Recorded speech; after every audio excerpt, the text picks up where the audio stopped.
Hello, everyone. We're getting ready for our next First Monday concert of our 40th season on April 7th, 2025.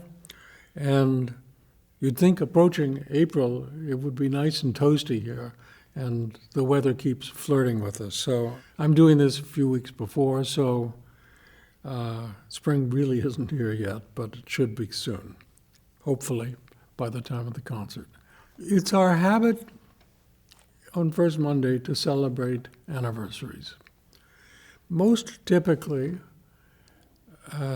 we celebrate anniversaries of composers. And we've done that pretty consistently over the 40 years that the series has existed. Once in a while, we celebrate a performer. A lot of the times, like Mozart or Beethoven, they are great performers and great composers. This time, we're celebrating somebody who is known in an oblique way for being a composer, but at the same time, mostly famous for being a player. His name, born Friedrich Kreisler, but we know him as Fritz. Fritz Kreisler was born on February 2nd, 1875, in Vienna. And I should put in a parenthesis here that Fritz Kreisler, who is for me one of my great heroes in every possible way, was a real moment of change in the history of violin playing. And I should also say February 2nd was the birthday in 1901 of Jascha Heifetz, February 2nd. It should be National Violin Day. But be that as it may, let's tell the story a little bit about Fritz Kreisler. Kreisler was born in Vienna of a mixed marriage of Catholic and Jewish. And actually, he was baptized when he was about 11 or 12. He grew up in an era in which some very important people were still in his lifetime. Most significantly, I would think of is Johannes Brahms. When asked about Brahms, he told stories about sitting in the cafeteria of the Conservatory where he was studying as a very young boy and meeting Brahms. All of this is very important. But in terms of his importance in the history of violin playing, it changes very drastically with him. He is generally thought of as the first important violinist who plays with continuous or almost always continuous vibrato in a very warm way.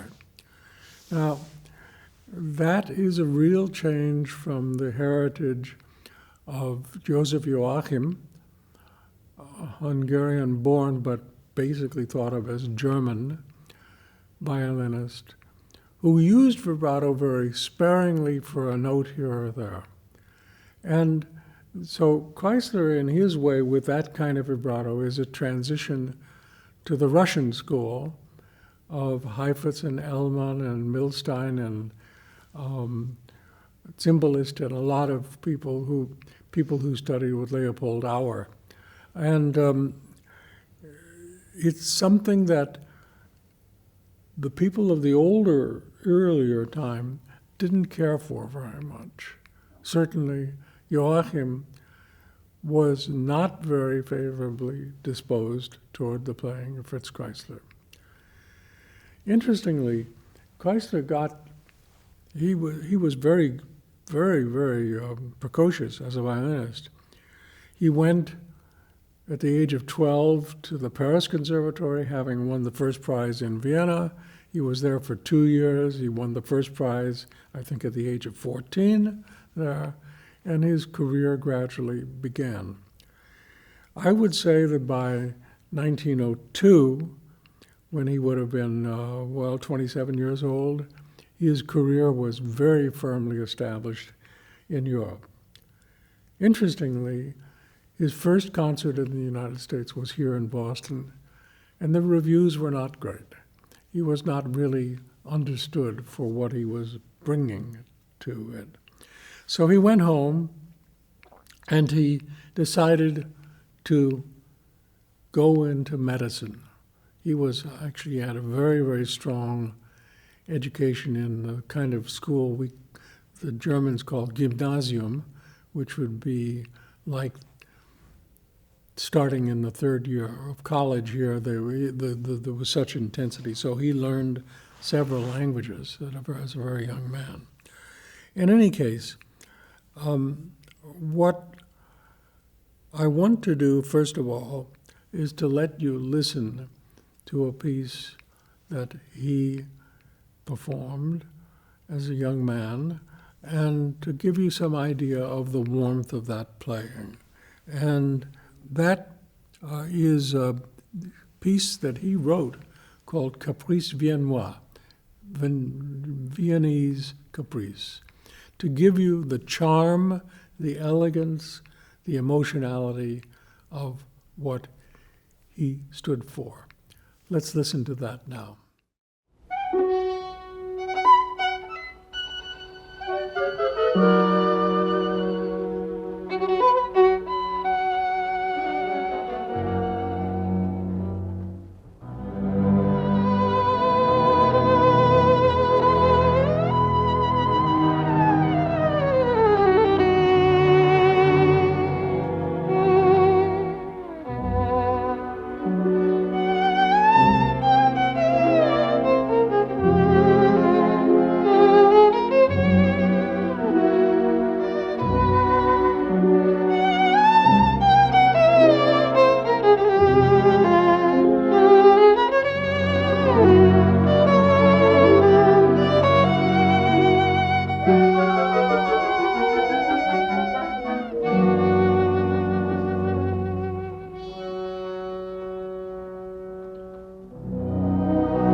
So you can hear what I'm talking about in the vibrato that is warm, the sentiment that is, if it were cheap, you would call it insincere. But it isn't cheap. It's from the heart. And that's really what he brought to his music. So he had moved to New York. He became a U.S. citizen much later. And during that time, there was a program on WQXR, the radio station for classical music in New York City, which still exists. And he was interviewed by Abram Chasins, who was a pianist who actually interviewed performers and was very, very popular. And when he went on, and this is something people mostly had never heard. I had never heard it until somebody pointed it out to me. It's a chance to hear Kreisler talking about how he got started and what happened. In particular, he said that when he was very young, he wanted more pieces to play because he was good at composing.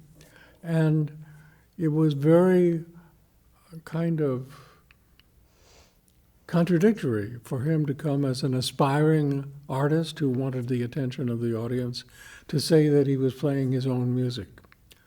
So he gave the fiction, the white lie, that he was playing something based upon music that he had found in a monastery somewhere or in a collection somewhere.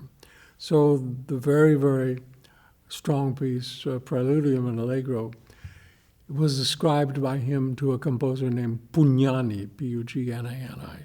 There was no such piece by such a composer.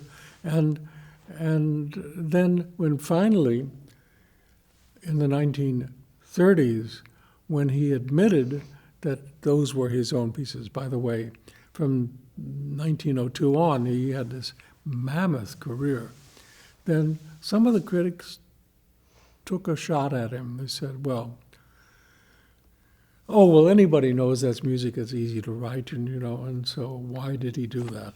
Well, he explained why, and we're going to hear him now talk about what that meant, what that did, and how that happened in his career. So let's listen to that.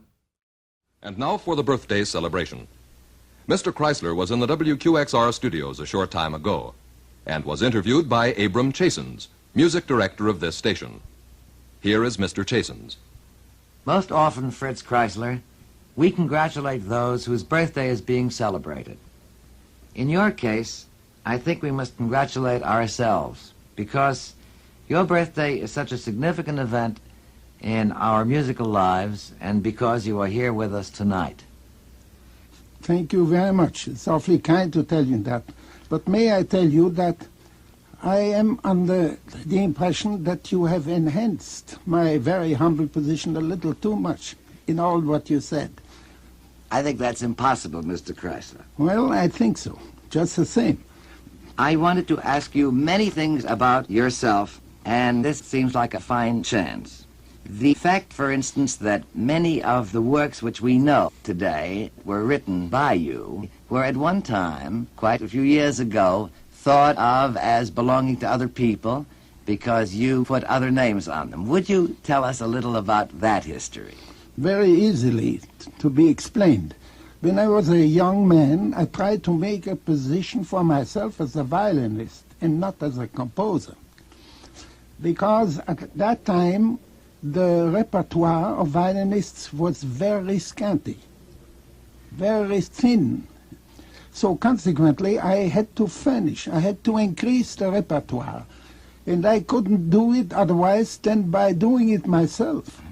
I see. And the difficulty arose to put my own name on the program because being young and unknown and trying to make a position for myself as a violinist, that would have looked too bad, and nobody would have engaged me to hear my own works. Is it also not possible that, as a young man, you would have been subject to criticism or praise on two rather than one levels, and one might have interfered with the other? Quite natural too, because one is always criticized, all the time.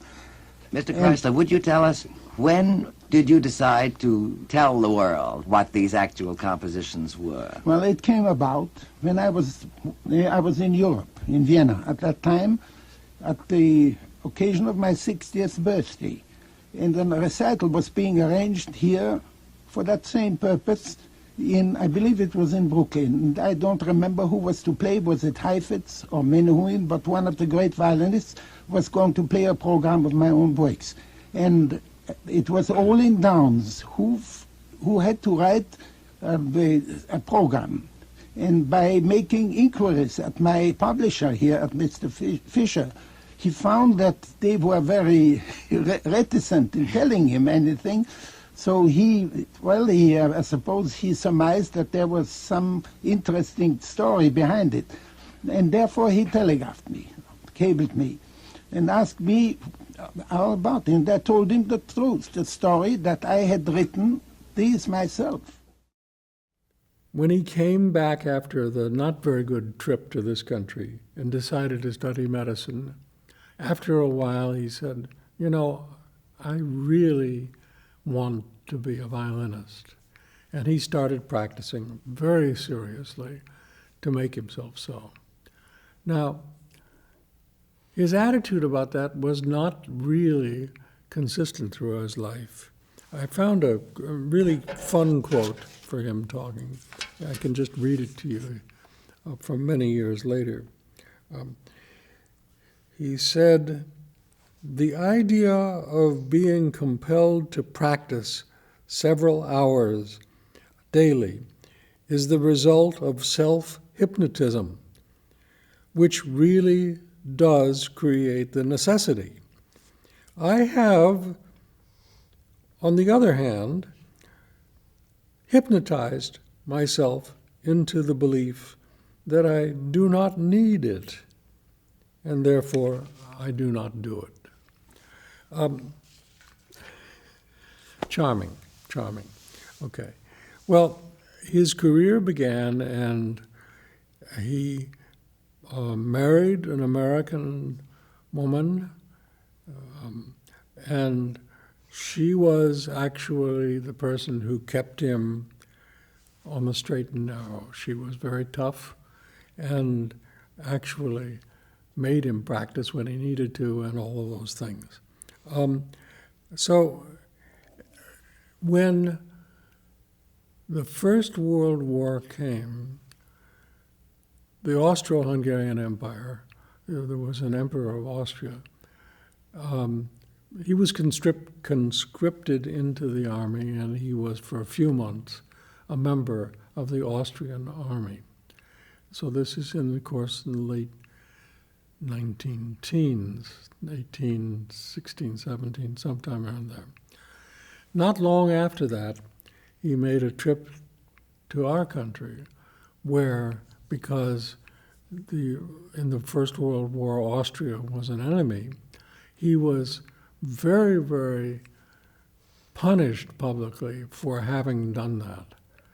And somehow or other, by the very nature of his charm and his elegance, he managed to win the audience back again. He was, I would say, for his time, the most recorded artist. And because many of the pieces that he recorded were short, they fit on one side of a 78 RPM. And those pieces ran the gamut from the type that I've already said were kind of ascribed to somebody, but he actually wrote them, to pieces that were just solidly his own. What we're doing in tonight's program is asking one of our great faculty violinists, Ayano Ninomiya, to play some of his pieces with piano. And those pieces run the range of those, and they include some of his most famous ones. And the other thing I want to say in terms of this earlier period in his life around is he was known as a great, lovable person. Everybody admired him. Jascha Heifetz, who was never very generous or refused to talk about other violinists, had no hesitation in talking about how much he admired Kreisler. So he got a lot of attention when it was his 75th birthday, so that was 1950. And the New York Times, in fact, published an editorial that day that I will read you from, just to quote from what the New York Times said. Mr. Kreisler is a great human being, one of our most magnificent contemporaries. In both his composition and his performance, Mr. Kreisler has succeeded in making persons happy. It is a bit better to be alive for having listened to the things he has written. No one will ever know how many multiplied thousands of burdens he has lightened in a burdensome world.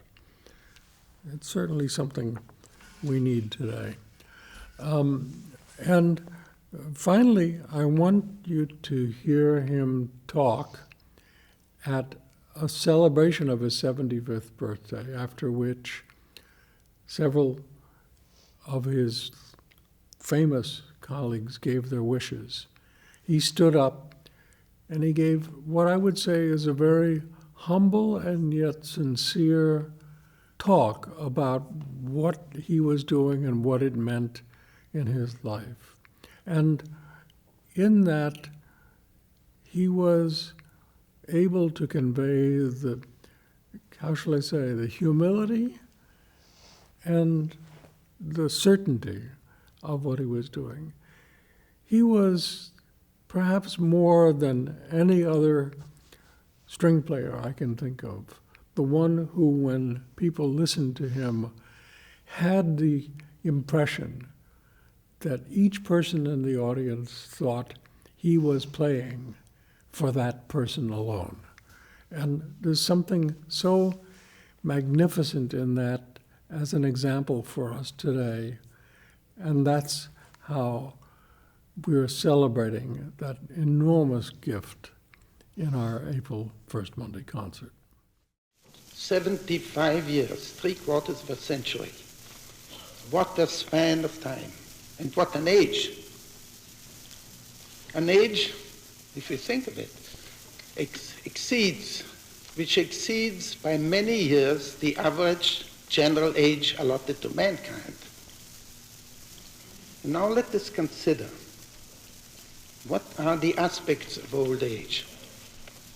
Unless I am mistaken, the chief aspects of it are physical debilities, physical deficiencies, and moral obligations.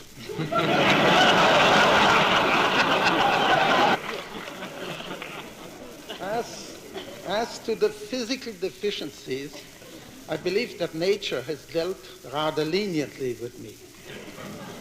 Because aside from the fact that both my hearing and my vision are somewhat impaired, my health is very good.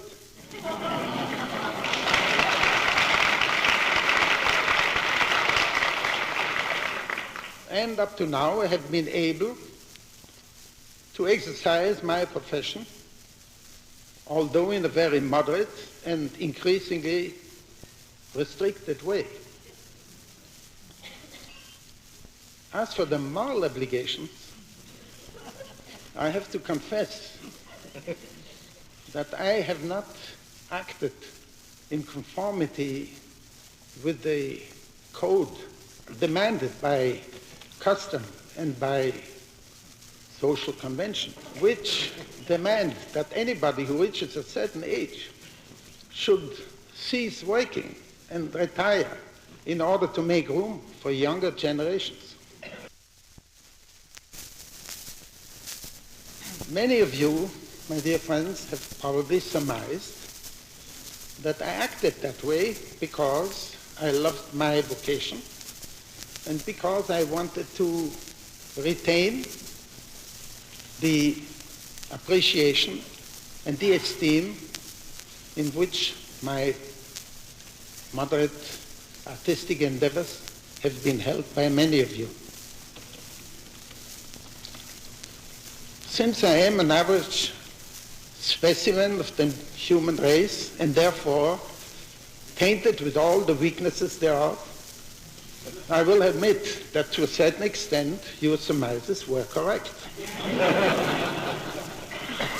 But only partially so, because, to tell you the truth, my real motive in my actions were my fervent desire to exercise one of the inalienable rights of all artists, namely the right to pursue his ideals and to seek new experiences, artistic experiences. You see, dear friends, music is a rather indefinable art.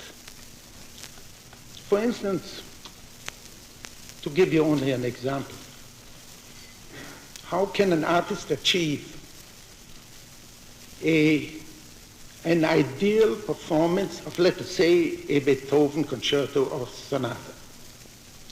There are no formulas for it. We have no paradigma. We have no examples which we could consult and copy. At least we have no universally acknowledged examples of it. Therefore, any artist, according to his temperament and to his intuition, has to conceive and create his own ideals and follow them in the hope that someday he may be able to attain it. But assuming that he believes he has attained it and wants to demonstrate it publicly, then he has to face the opposition of those who have different ideals and adhere to them. But that isn't all, because an artist very often realizes that his own ideals have changed or that they have receded further from his reach. I remember a very interesting anecdote. Hans Richter, famous conductor, was once asked why he had conducted a certain piece a little differently, a little faster than he had done before. And he answered, because the pulse of an artist is his only metronome, a metronome which changes according to his disposition, according to age, even according to the climate in which he performs. How true that is, because I once myself thought I had come very near my own ideal in a certain performance. But I had to abandon all hopes of being able to repeat it, because I realized how much I had been aided by fortuitous circumstances, such as my disposition, favorable atmospheric conditions, and even the acoustical propensities of the hall in which I played. You see, dear friends, the life of an artist is a theme on which many variations can be written. Some of them go, as you just heard, in minor keys. Naturally, there are many variations that go in the joyful major keys. And I will only mention to you a few as I experienced them in my own life. Number one is my Harriet. The best wife, companion, and friend that any man can hope and pray for. Incidentally, let me tell you that many many charitable acts which had been ascribed to me have been really conceived and executed by her. Number two in my life was the influence of the quantity and the quality of a number of great, devoted, loving friends. At this juncture, allow me to tell you also how much joy and pleasure I derived from the realization that my beloved art of violin playing was not only maintained, but that it was greatly increased, enlarged, and enriched by my younger colleagues. The middle piece on our April 7th concert is a piece by Schubert that every pianist knows, but is not quite so popular with the general concert-going audience. Franz Schubert, with his tragically short life, 1797 to 1828, wrote in his last years in particular endless amounts of music, all of his life. I mean, he wrote 500 or 600 songs. He's known for that. But he wrote string quartets. He wrote famous octet, which we heard in the last concert in March. He wrote the Great C Major Symphony. And it seemed like music poured out of him almost without thought. The typical day for him was to get up and sit down and start writing out music that somehow or other was already composed in his mind. If somebody came by to say hello, he was polite to them and says, "I'm working right now, I'll see you at lunch later." And that's the way it was. He had a warm circle of friends. And he heard Hungarian music. I'm not quite sure where or how. I mean, Vienna is very close to Hungary. It isn't very far. And it got really under his skin. And he wrote a piece which is called a divertissement hongrois. And that is a piece that's about 30 minutes long. It's not as long as like the octet, which was over an hour, but it has a very simple march in a minor key, G minor, and the piece takes that same material in a very repetitive way and changes it in a magical way. And as it goes along, the piece continues. It is, as I say, a piece that pianists want to play.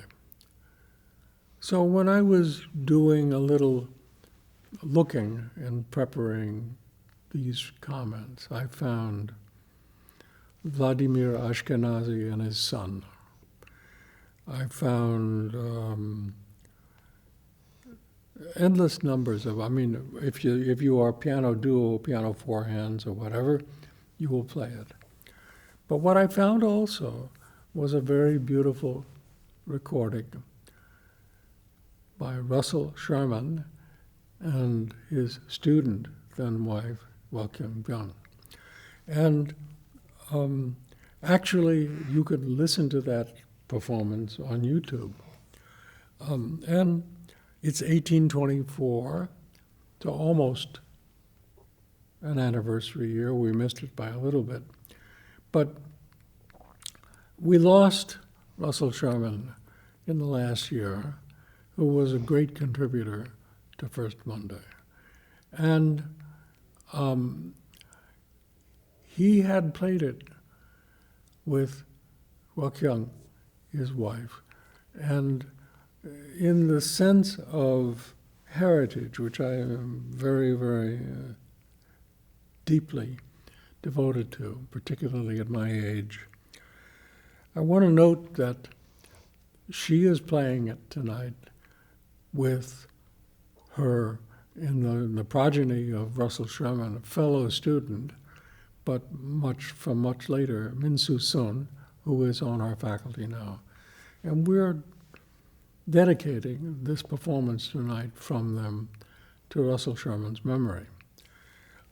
What can I say about the piece? It is the repetitiveness in which it seems there is an unspeakable sadness. This is similar in a very interesting way to some of the music of Mozart. Mozart seemed cheerful. Everything was easy for him. But in some of the music of Mozart, there is an attempt to sound lighthearted, which veils a deep sadness. I feel that in Mozart's music. Unlike Haydn, his great friend and predecessor, for whom everything ends with what you might call a Hollywood ending. So I don't need to tell you much more about the piece, except that in memory of Russell Sherman, who played often on First Monday, we offer this performance. Please listen and feel its message. When we think of composers who were dominant during the time of communism in Russia, USSR, two names come to mind. One is Sergei Prokofiev, and one is Dmitri Shostakovich. Prokofiev, actually, who was born in the Ukraine, is primarily thought of as a product of St. Petersburg, or as it became known as Leningrad. And he was classically trained, but also started, because that was the way music went there, writing in what I would call the wrong note style. He would play ordinary harmonies, but twist them a little bit in a kind of a sassy way to show some new take on it without violating the idea of writing in classical style. Shostakovich, born in 1906, was so solidly of age by the time the Soviet Union existed. He was very successful as a composer all of his life. I think of, in the earlier period, whether it's the first symphony, which is for solo trumpet and very cheeky, or the cello sonata, which we cellists all know from the early 1930s, which is kind of a storytelling piece in a very classical tonal mode. He was from that era, and yet life was not easy for him, because he wrote an opera called Lady Macbeth of the Mtsinsk district, in which there is promiscuity and also a difficult social situation. And that opera got the ire of Joseph Stalin, the dictator of Soviet Russia. And basically, the piece was banned. Now, if I go back a little bit to saying, Shostakovich was writing a lot of music by this time. He was writing string quartets, he was writing symphonies, he was writing endless amounts of music. And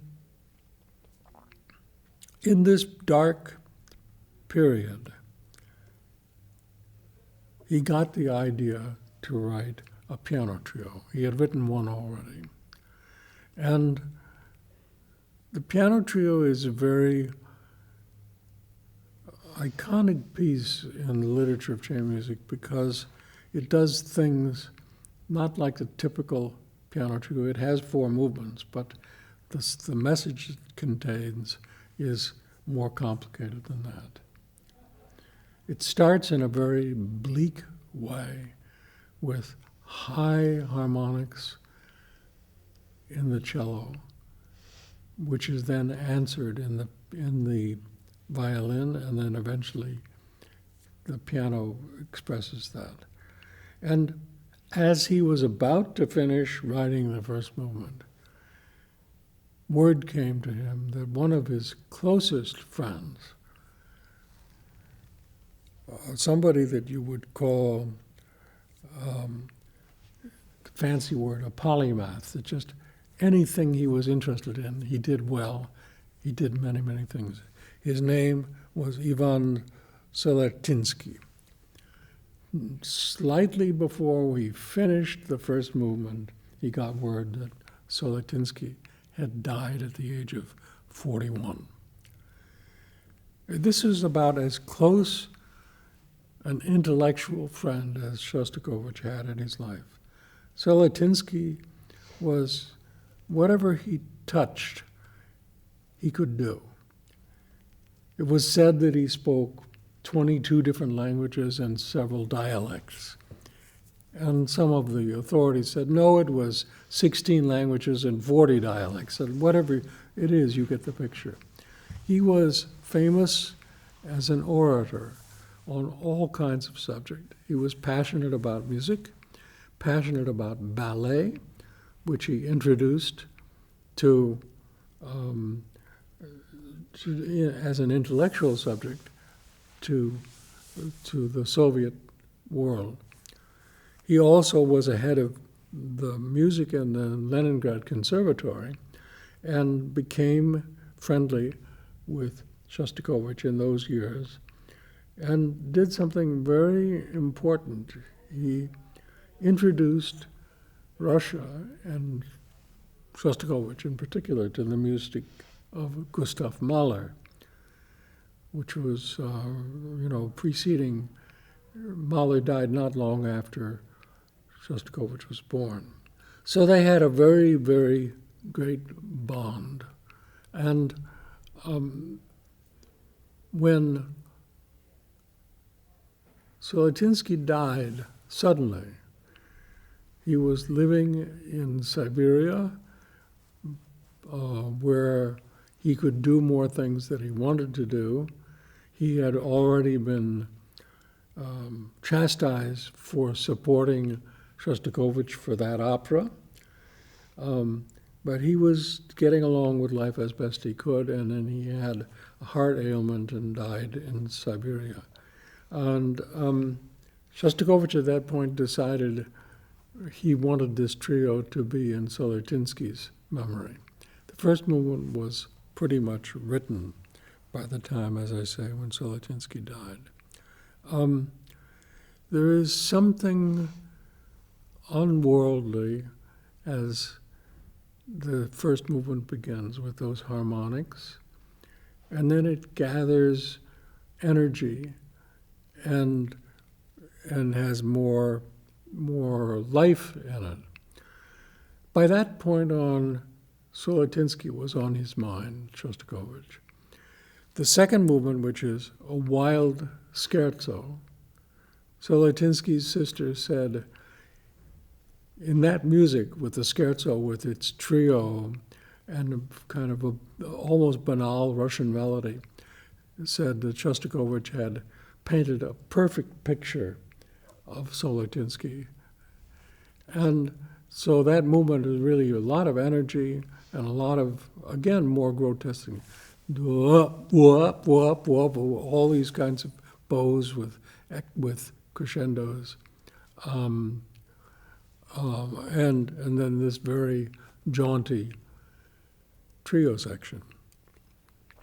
When we come to the third movement of it, it is based upon the idea of a Passacaglia, which is like the Brahms' Fourth Symphony, ending with a a melody on which everything else is repeated many times and varied with the other instruments that are playing.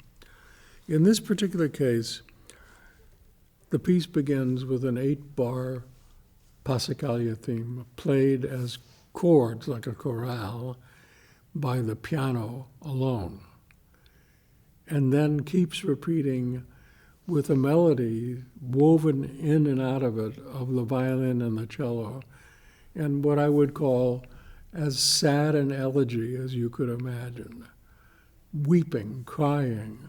And actually, after Shostakovich died in 1965, no, it was 75, excuse me, that it was played at his memorial service.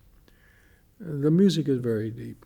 Now, Solitinsky happened to come from a small city called Vitebsk. Solitinsky was not Jewish, but Vitebsk had a very large Jewish population. And it is said that in the Nazis who had invaded Russia, in their retreat,